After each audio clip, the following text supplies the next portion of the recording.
It is just so fun to be rereading and having this moment of, is this good? Hello friends! Today is a very exciting day because I'm about to jump back into a closet full of cauldrons. I actually still have one alpha reader who needs to give me feedback still, but it's like been pushed back enough and I fully understand that I just need to jump in. But I have gotten the feedback from two of my alpha readers and I am excited to dive in. So real quick to answer some questions, the one I saw most often was how I found my alpha readers. Alpha readers and beta readers for me are different. So you have like alpha readers, beta readers, eventually you might have like ARC readers, which is people you send an advanced reader copy to before the book's gonna come out, usually in exchange for a fair review and or to kind of help you hype up the publication. And then like the readers who buy your book or get it at the library or are lent it from a friend, whatever, you get my point.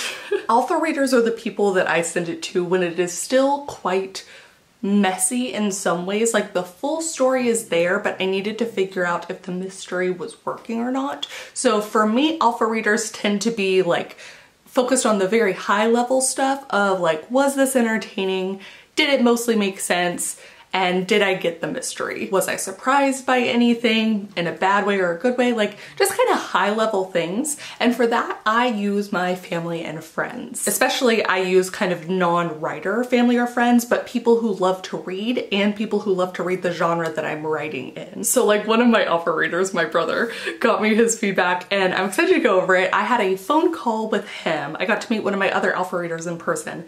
And again, I'm waiting on the third alpha reader feedback. I got to have a call with him and he sent me over the 4 C's of his kind of critique and thoughts as he was reading. So he went so far over what I expected. I'm excited to dive in. But yes, alpha readers are people I trust to give me their honest feedback still. That's very important. So I don't want to give it to someone who can't be honest with me. I always think about Becca C. Smith, whose book's out. Ooh. Whose new book has been out for a bit and I got to beta read for this book. The Dream Guy. Becca talks about her mom scale. So her mom reads her work, but she can kind of tell like the scale of excitement. Like she's always excited about whatever her daughter's written, but she can like really tell how emphatic it is. And that's how much her mom loved it. So sometimes you just have to know who you're giving it to, right? Anyways, I'm especially excited for this because the phone call and the in-person meetup revealed there was like some overlap already, which is why I personally think it's important to try and get an odd number of alpha readers or beta readers. You want kind of like a tiebreaker in there if you can. Obviously not everyone can have 3 alpha readers or 3 readers so early on in the process, but ideally more than one, just so you can kind of get a vibe also. It's like, well, one person's opinion is very helpful, but is not the end all be all. That's what I'm trying to say? Yes. So anyways, I think first step first is to type up the notes that I remember from the in-person meeting and the phone call, and then to go over the kind of critique letters that they both sent me and any in-document notes that they might have had. At some point in this process, I would also like to reread the whole story for myself, but since I've had these calls, I've already sort of started brainstorming possibilities, especially because not a spoiler, I guess, but kind of a spoiler. Anyways, I think I need one more meeting with the person who done it in order to really just solidify it. So they both said that the mystery fully made sense. They said they got why it was done. They liked the elements that they weren't expecting. Like there was a surprise still, but I want to have just one more meeting with the person. So that's really what I'm gonna try and integrate. And also, if I can do it, which I'm thinking, I'm going to introduce a new location that we meet the bad guy at again. So that not only expands the relationship with the person who hit the cauldron, the murderer, but also kind of expands this world of a closet full of cauldrons, which is what I've been jokingly calling as like a grown-up Halloween town. Anyways, my brain has just been like on overdrive trying to figure out exactly where I want to slip that into the story. Anyways,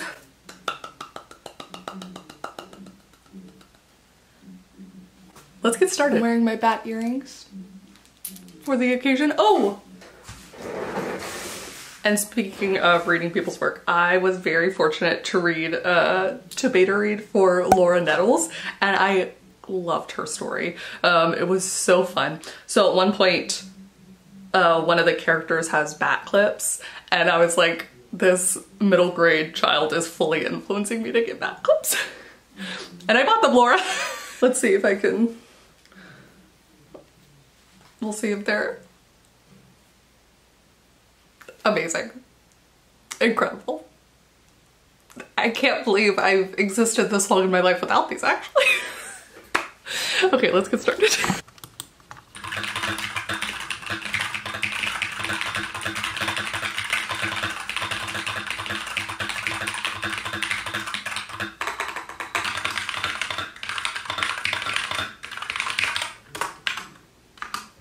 All right, now that I've fully corralled the feedback, let's go ahead and cover this. Things that my two alpha readers agreed on, where they really liked all the interactions with the different characters. They liked the vibes and the banter between the main character and her ex, which is awesome.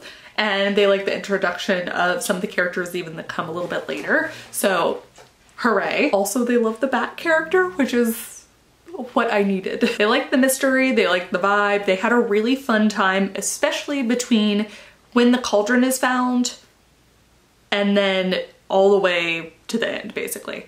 They did differ a little bit in the actual ending, what I consider to be kind of like the wrap up and then the epilogue of sorts, where one of them loved it, said like that was their part of the favorite thing for them, is just like all of the emotion coming together and getting to see each of, like, a farewell with each of the characters in some way. The other one thought it went on for too long, which was a concern of mine.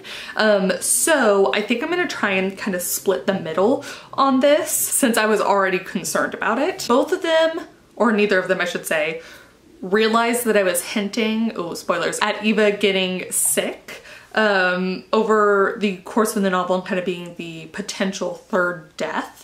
So it was very subtle, like when they went back they were like, oh, that makes sense, but I think it was almost too subtle. I was trying to kind of bridge the gap where I didn't want them to guess it until it's kind of revealed as a possibility, but I wanted them to be on the hunch a little bit more than either of them were. So that's great feedback to note of that. Let's see. I knew that the first part of the story was rough. I was trying to balance some of the like world building without being info dumpy, and I don't think I did a good job of that. So I know that part I need to smooth out better. It's just that first chapter and a half really. But both of them did like the setting of the world and enjoyed that. So I think as soon as I smooth that ought to be great. Yeah, they actually agreed on quite a lot. It's just the ending that they disagreed on, really. I do think from this though, that I have already 2 potential scenes. I want to fit in a couple more scenes with the bad guy, as I said. So now it's just trying to pinpoint exactly where that scene should go. And the thing with new drafts as you're like inputting something in is you don't want to mess up the flow of the story too much. Like the pacing is the way it is right now for a reason. So I need to insert stuff in and improve the pacing if I can. More of my concern is slowing it down, but I think I need at least 2 scenes. One where we get to see the murderer again, the bad guy, and then another where one of the comments that David had actually. Obviously the story takes place in like a pretty quick timeline, and so there's like a depth of friendship that is not necessarily feels like it's not necessarily fully earned yet by the time the novel ends. And so I think I just need to build a little bit more into that we get to see on the page rather than just being like kind of understood. It's not the same problem as insta-love in novels, but we're, you know, on the spectrum, I think it's treading toward that, where it's like, it's not insta-love, it's friendship, but I need to earn the friendship with her coworkers that she's just met at the start of the novel. And if it only takes place in a week, like they're bonded by some of the things that happen, but I want it to go beyond that. So like the start of really valuable deep friendships is what I want us to see. And I don't know that we fully see that yet. So that's what I'm gonna work on too. That needs to be another added scene, I think. So at least 2 added scenes, maybe a 3rd one. My brain is, that's what I feel like as I'm trying to figure this out. I do want to show you though how my brother post his comments as he was reading. So funny. The 4 C's, which as we all know stands for questions, comments, concerns, and curse words. A+, excellent. Loved it. I guffawed several times at some of his comments. One of them is the character of the bat he's a special kind of bat. He's not just a bat, but we kind of learn more and more about that over the course of the story. The bat's reading, Mofo can read, insert Malfoy meme. I didn't know he could read. A snort. A snort came out of me while I was streaming and I was like, I need to recover, and it was harder than I had anticipated. This is where we're in the interesting part where I want to keep brainstorming today, but also part of the brainstorming, I think, I'm hoping if the answer doesn't come to me in an aha moment, as I'm going to be driving around a little bit later, and something about driving, something about the movement helps me sometimes, but I am going to reread the story myself. And so I'm hoping as I reread, I will be able to sort of pinpoint things in there. I already have an idea that maybe chapter 11 could work and not mess up the flow, would even improve the flow, but we'll see. We'll see. Yes. All right. Hopefully next time we speak, I've had a brain blast moment.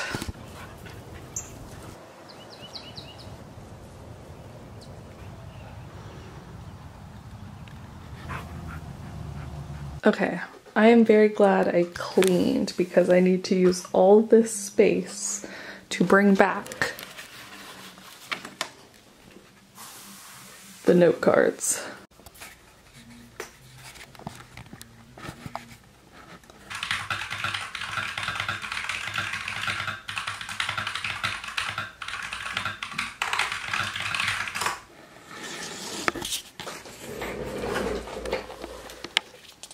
Oh, he was, in hindsight, more similar to this than I imagined. All right, well, I started my morning having to frog 2 rounds of the bag that I'm currently making. Hopefully this next part of the day is off to a better start. I do have a bit of housekeeping, some admin stuff. I need to write some emails back, so I'm gonna do that before I fully get to dive in. You can see the little bit of mess the animals have already made, but good job, Buffy. You're so cute. All right, done. I also am finally reading the article that Clara sent me yesterday. I gotta show y'all. So Clara sent this to me from the Pluralist. And basically they talk about adding the word modified when you're talking about technical things. This obviously doesn't work for everything. I go on the R crochet, I will put how it's spelled down below, subreddit a lot, which is basically just people like conflating crocheting and knitting and advertising materials, but also sometimes in books. So if you're talking about someone crocheting, you're not gonna have like 2 knitting needles. So modified knitting needles and crocheting is not gonna work, but you get what I'm saying. But using modified is a very clever hack, I think, for this kind of things. But the word modified hijacked that impulse and turned it into the writer's advantage. A gun person's imagination knows the word modified, spinning up the cleverest possible explanation for how the gun in question could have been behave as depicted. It goes on a little bit longer, but very clever. So smart. I'm gonna leave that link down below. Thank you, Clara, for sending it over. I remember taking the Brandon Sanderson YouTube class. He talked about how easy it was to lose someone, especially in a sci-fi fantasy realm, or like historical, I think would be the same thing, like military-esque even, or like a spy. So anyways, there are certain genres where people are really gonna latch on to the specifics, and so if you make an inaccurate claim, whether it's accidentally or whatever, they will latch onto that and you've like lost credibility in their eyes. So this is genius. Anyways, I think it is time for some breakfast. I have this new medicine I can take that I can do like 20 to 30 minutes before I eat to help with some of the tummy troubles I've been having. But the problem I realize is that I don't realize I'm hungry until I'm hungry and I want to eat. Let me just say, I'm hungry most of the time. This is for a different video, but I'm trying to get better about timing things so that I can actually take my medicine. But I don't need the medicine usually for at home as much as I do for eating like other people's food or out. You know, work in progress, but This is a copycat bowl, my version of an overnight oats bowl that I got elsewhere. It introduced me to sun butter, and for that I am very grateful. Okay, here's what I'm thinking. We are very close to just starting the reread process over, but I added this scene and this scene.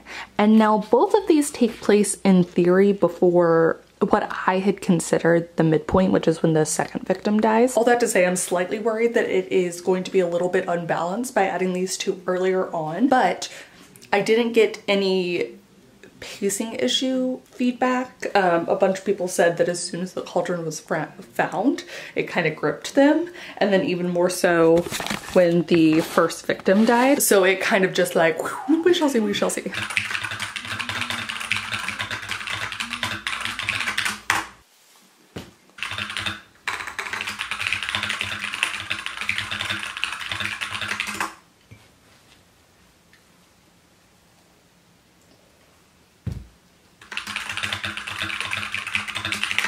You know what's so funny? As I did this, I had encoded, I was like, oh, the first two chapters are rough, blah, blah, blah. Like, I knew that when I sent that to my alpha readers, and that, but I mean, I knew it, like in my core, I knew it. And all of them said like, oh, it was like a little hard to sort out some of the like border town stuff, and you know, they had a couple comments where they were confused at first, but then like got into it. And to me, made it sound much worse. So now as I'm rereading it, I'm like, it's really not as bad as I thought. There are points of confusion, but they can all be cleared up in like a sentence. Just like restating something slightly. And it's, I like it. It's fun. I already have great sentence level fixes that I see so clearly that'll just work so well with what I currently have. And that it's like, in my head, it's gonna be beautiful once I do it, but also I'm not there yet. I'm supposed to be looking at big picture. So I'll just have to wait. That was one chapter worth of comments. It was helpful though. So each of my alpha readers said that they had a hard time with the name Owen, like they didn't know how it was pronounced. And to the point that my brother started giving him nicknames like E-Man or something when he was writing his notes to me. And so I was like, oh, okay. This is something I'll need to maybe fix for the next round, but I didn't know. So on stream, so helpful to have stream and like a chat that I could ask people about things in real time. And so I asked them if this was an issue, like if they knew how to pronounce the name Owen, spelled E-O-G-H-A-N, and mostly no. One Irish person did, which makes sense. And so now I'm trying to think of a clever way that I can give a pronunciation in the book, because that's what everyone said they liked. I tend to look up the pronunciation of names, but I'm realizing that that might just be something that's not something everyone does. That's not something, in fact, that it seemed like most readers did, which makes sense because also you're in the middle of it. You know, or you do like what my brother does and you just give them a nickname, which I've done before too. So like, especially in fantasy where I'm like, there is no like right pronunciation. Anyways, so yeah, I'm just brainstorming clever ways to do that, which again is not main story level thing. So what the fuck am I spending my time on right now? It's just a little bit slower because I'm so excited. I'm so excited to make these little bits better, but I really do need to see the whole thing. So what I've also done since this morning is gone ahead and inputted the two, this has gotten worse, 2 orange note cards into where I think that they should go as of right now. And then I did add what I think I'm gonna do on the other scenes where there's gonna be like a change, but the scene itself is not new, is put these little yellow books instead. So just a reminder to myself as I'm going through. Like for these, it's a location change, so that's like a pretty important detail. It is going to necessitate potentially fully rewriting the scene rather than just doing these like little line changes for some stuff. So yes, I have a system. I'm getting a system as we go along. Just the excitement, the like nervous energy of like, can I make this as good as I'm hoping I can, is coming through me. Also, maybe it's the coffee. Anyways, anyways, this might be all I'm able to work on it today because I am about to go hit the road and head over to San Marcos for a little jaunt of time. Yes, let's do that.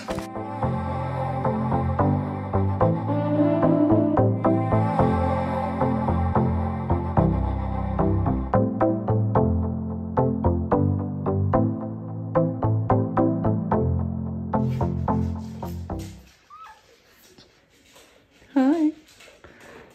Is that where you want to sit? Is that your preferred spot? Miss Ma'am with that tail?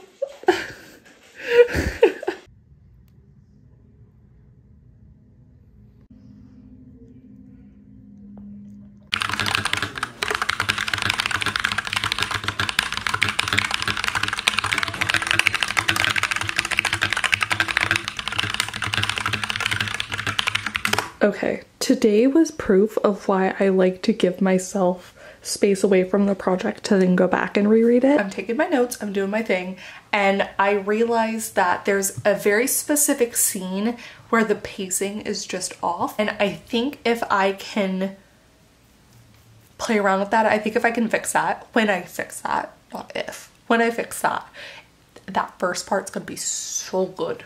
But as I was reading, I was just like, oh, I need to hurry this up. We're like kind of lagging here.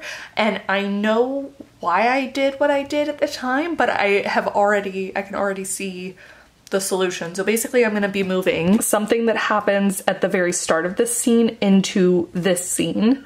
And then I'm gonna be rearranging a couple of things here. This is a scene where the main character, Eva, has already decided for sure that she is stealing the cauldron. That's like how we leave off at the end of the scene. Despite the ethics of stealing from a client and like how dangerous she knows this cauldron is, like she has to steal it. That is a great place to end a chapter.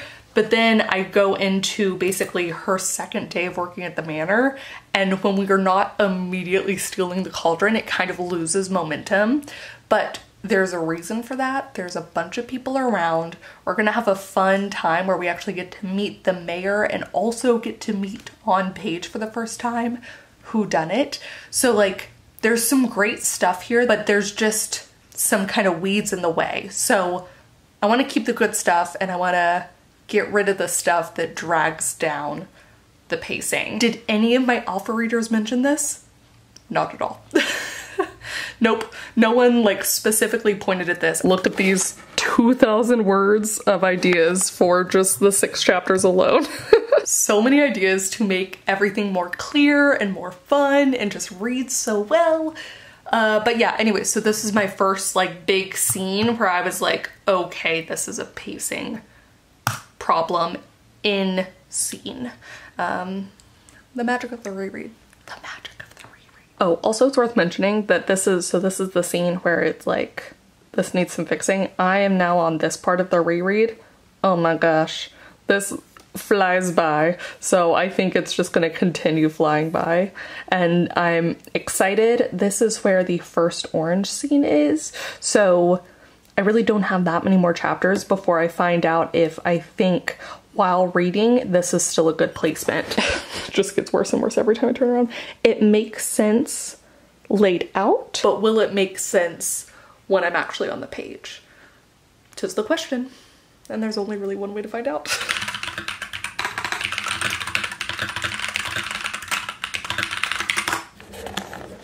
I had a bit of I'll call it an insecurity flare-up today in regards to my story. So when I first imagined this, it was as a cozy mystery. Cozy mystery is a like subgenre of mystery, and it's typically categorized by like less violence on page.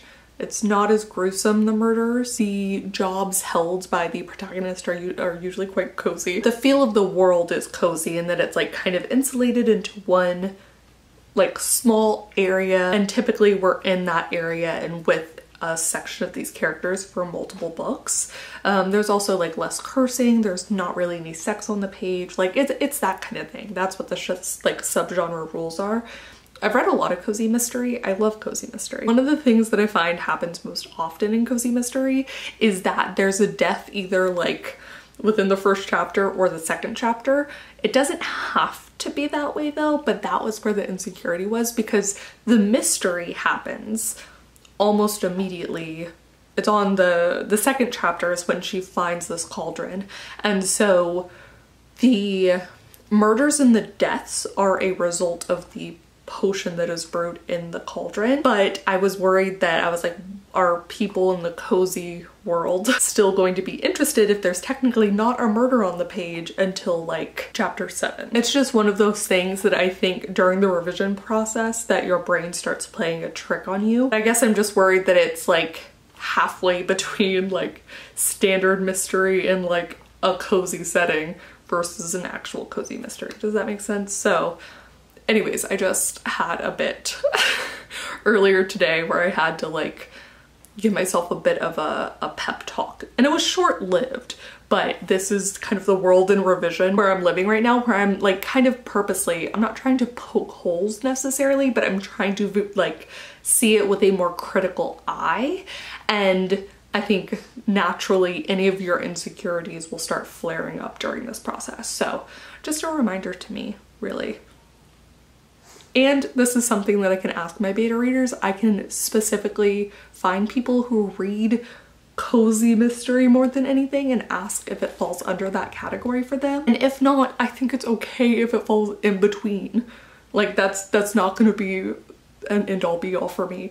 But I think, yeah, if it's still bothering me by the end of this, I could just ask. I could just ask my betas. That's not a big deal. Cheers to the reread.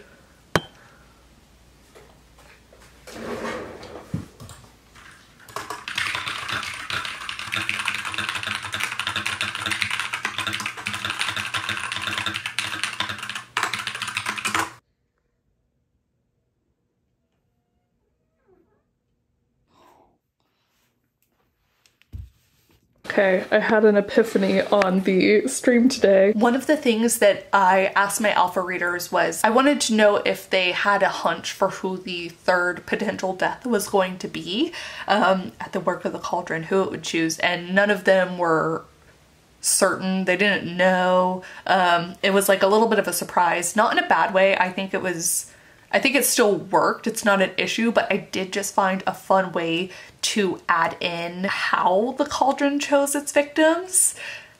So I'm gonna spell it out. I'm gonna spell it out a little bit more than I had before, and I think I know the exact place to put it in, and then that's just going to kind of increase the tension before we realize who the third victim's gonna be anyways. So I think it's gonna work. I'm really excited about that. This, by the way, is not even, that's gonna happen in a much later scene. So why in the library? So I don't know why I realized it now in chapter 9 almost, but that's what the reread is for. That's the magic of the reread, is just the things that you realize, the clues that you've laid, where I'm seeing it with as fresh eyes as I can. And I think that's something that helps to be like, haha, for later. Anyways, I now have to pack to go to Dallas, but I will be bringing closet full of cauldrons with me. We're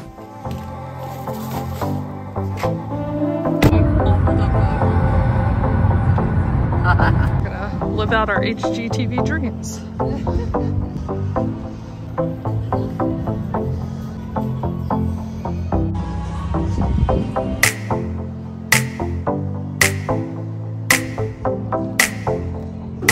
Thank you.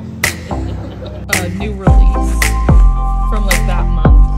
I think it's a bowling. This is how love rolls.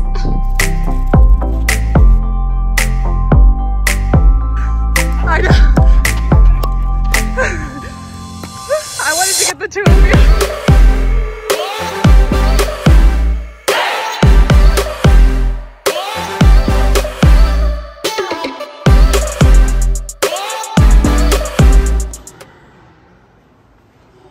This would be so cool if I could read.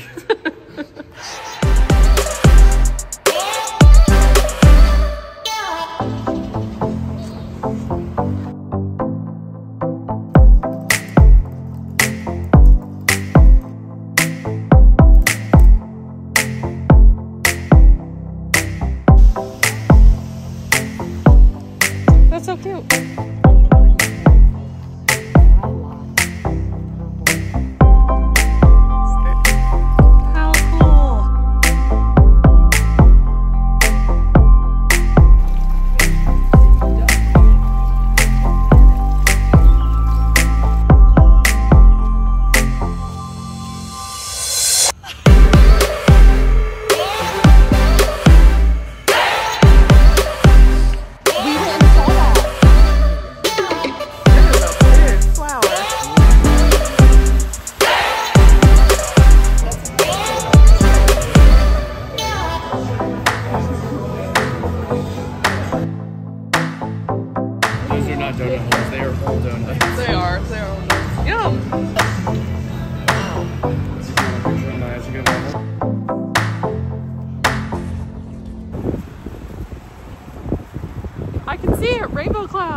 Carlos.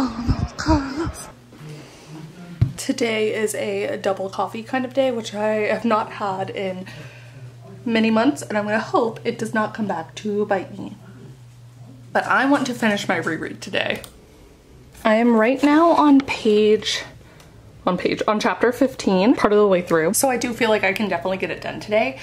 One of the things since getting back from Dallas that I've realized is I had this second new scene I wanted to add, and I have now gone ahead and made it kind of like there's a second thing that needs to be accomplished in it. So I think it's gonna work for the movement. I think I can put the two things together.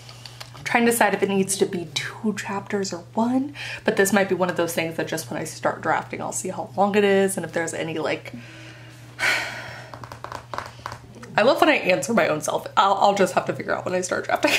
We'll see what I feel in my little writer heart. Let's do this.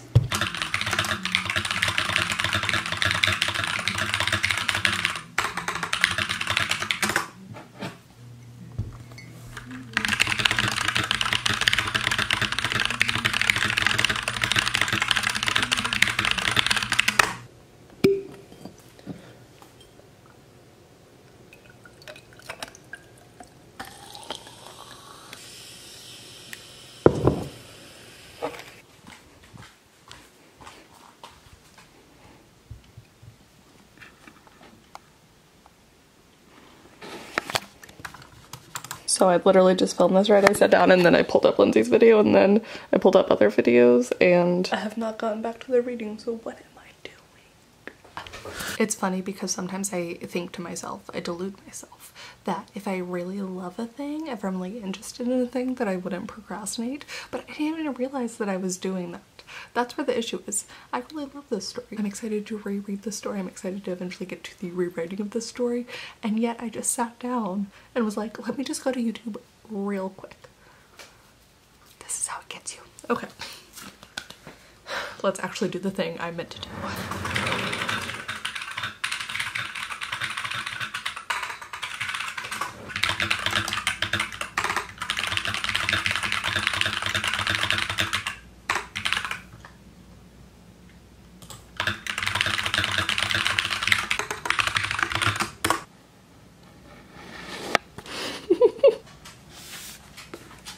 Yay!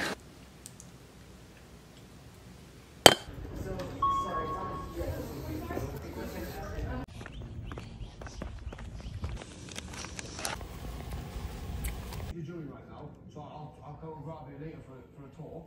Guys, I thought cute. Would you like more? I've gone what? And then you've gone, is it true? Alright, so 8,101 words later, I have completed all of my reread notes. This was very helpful, even if it took me longer than I expected, just because I really did treat it as if I was reading someone else's story, and that I had reaction moments that I included, not as many as when I read other people's stories, but I did have some reaction moments where I was just like, oh, this is good.